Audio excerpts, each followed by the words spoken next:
मंदिर बनने से पहले ही जब लोगों की आस्था हुई, लाखों की संख्या में लोग गए, तो आस्था को भी धोखा वही दे सकते हैं। बड़ी बड़ी बात करते हैं, लेकिन जो आपकी आस्था को, जो आपके विश्वास को, जो आपके धर्म को, जो आपके चरित्र को धोखा दे सकता है, वो आदमी साधारण नहीं है जिनके ऊपर उंगली उठाई जा रही है। भारतीय जनता पार्टी से भी पहले वो आरएसएस के वो लोग हैं जिन्होंने इस पार्टी को यहां तक लेके छोड़ा है। आप चरित्र देखो उन लोगों का, और चरित्र ये है, और इस चरित्र के लिए ही मैं आपको कहता हूं कि आप बैठे हैं, सैनी साहब आप बैठे हैं, डॉक्टर भारद्वाज आप बैठे हैं, ये हमारे दैया साहब बैठे हैं, जयतीर्थ भाई, कितने साथी बैठे हैं। मैं आपको ये कह रहा हूं कि ये लड़ाई अगर आप लड़ो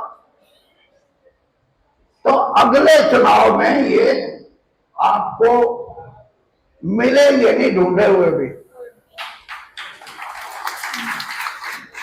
ये राजनीतिक लड़ाई नहीं है, ये बेईमानी के खिलाफ, भ्रष्टाचार के खिलाफ।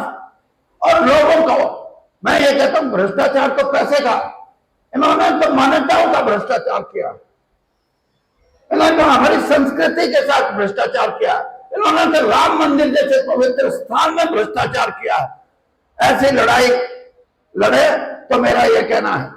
भी आधिकारिक तौर पे जो काम चल रहा है कांग्रेस का वो तो होता रहे, लेकिन अलग से भी आपने एक नई बात उनको कही कि ऑफिस खोलेंगे, ये काम करो, वो काम करो, तो मेरा आधिकारिक तौर पे वो चीजों में नहीं, वो ऑफिस को आप कोई पैरेलल ऑफिस क्यों मान रहे हो?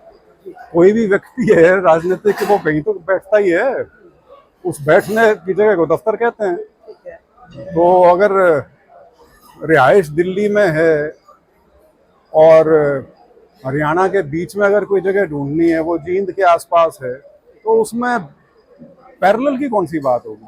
हम कहीं तो बैठेंगे जाएंगे तो। सर, एक हरियाणा प्रदेश कांग्रेस कमेटी की तरफ से एक लेटर आया कि जो भी कोई कार्यक्रम होगा उसकी अधिकृत तौर पे होना चाहिए, उसकी इजाजत जरूर नहीं, ये नहीं कि कांग्रेस के जिलाध्यक्ष कुछ वो कर रहे हैं या कोई और। हाँ, मेरे ख्याल से वो इस संदर्भ में है कि कांग्रेस के जो शेड्यूल्ड प्रोग्राम्स होते हैं, जैसे वो अब ये युवाओं का चल रहा था या किसी और इशू के ऊपर जो होता है, तो वो पार्टी के अनुसार होना चाहिए। और यदि कोई व्यक्ति उसी विषय पे अपना कार्यक्रम अपने इलाके में करना चाहे, उसका ये है कि कम से कम पार्टी के संज्ञान में हो, ताकि उसमें कोई चीज़ ऐसी ना हो जो जिससे पार्टी को आपत्ति हो। सर, एक बीजेपी से लड़ाई के लिए जो सरकार ने जिक्र किया है, तो मैंने देखा आपने डॉक्टर सतीश त्यागी का जिक्र किया, बहुत जगह ऐसा हो रहा है, तो कांग्रेस कहीं इतना नजर नहीं आ रही, दिख रहा उनको सचेत होना चाहिए। कांग्रेस को आप लोग देखना नहीं चाहते। कांग्रेस ने नीट वगैरह के मुद्दे पे पूरे देश में प्रदर्शन किया, किस मीडिया ने कवर किया उसको? वो कॉकरोच वालों की 200 लोगों की भीड़ को सारा दिन दिखाते रहे, लेकिन कांग्रेस के कार्यकर्ता, एनएसयूआई के, इंडियन यूथ कांग्रेस के, मेरे ख्याल से 58 जगह पे या 52 जगह पे उन्होंने प्रदर्शन किया, इसका कहीं जिक्र ही नहीं, और उसमें हजारों की संख्या में लोग इकट्ठे हुए। तो इसमें कांग्रेस को दोष ना दीजिए, कांग्रेस को मीडिया दिखाता ही नहीं।